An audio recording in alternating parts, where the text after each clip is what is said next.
भाजपकडून ऑफर आहे, मला ऑफर आहे भाजपकडून, काय नक्की म्हणजे काय कोणी ऑफर केलेली आहे आणि काय ऑफर होते आपल्याला? ते काय सांगायचं असतं का कोणी ऑफर केलेली? त्याला आपण पण भाषणामध्ये सांगायचं असतं का कोणी ऑफर केलेली असं नाही. भाजपचे प्रदेशाध्यक्ष म्हणतात आम्ही अशी कुठलीही ऑफर शिंदे साहेबांना दिलेली नाहीये, म्हणजे एक प्रकारे आपण खोटं बोलतो असं त्यांना सांगायचं.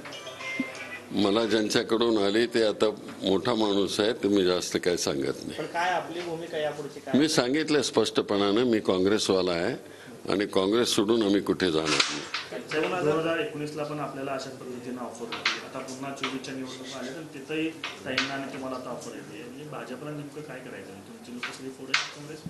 मला माहिती नाही, त्यांना काय करायचं असेल ते करू द्या, मी माझं काय करायचं असेल ते करेन. मिलिंद देवरा पण काही दिवसांपूर्वी गेलेले आहेत आणि असं एकंदरीत भाजपचं मिशन आहे की जे तरुण नेते आहेत जे पुढे नेतृत्व दीर्घकाळ करू शकतात आणि प्रणितीताईंकडे त्या दृष्टीने पाहिलं जाते आणि म्हणूनच त्यांना पक्षात घेण्याचा प्रयत्न भाजप करते असं देखील प्रणितीने स्पष्टपणानं सांगितलं. आता आणखी याच्यापेक्षा तुम्हाला काय सांगितलं पाहिजे? धन्यवाद. गिरीश महाजन म्हणतात तुम्ही आलात तर तुमच्यासाठी आनंद असेल, ते तुमचं स्वागत करतील तुमच्या पक्षात. कोण म्हणाले? गिरीश महाजन म्हणतात. गिरीश महाजन, ठीक आहे.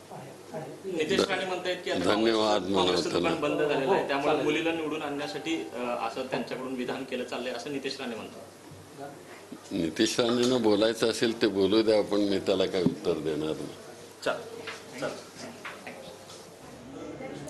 तर मी काँग्रेस सोडून कुठेही जाणार नाही असं सुशीलकुमार शिंदे यांनी म्हटलेलं आहे. मला ऑफर देणारा मोठा माणूस आहे असं वक्तव्य देखील त्यांनी केलेलं आहे. मात्र मी काँग्रेस सोडून कुठेही जाणार नाही असं सुशीलकुमार शिंदे म्हणाले.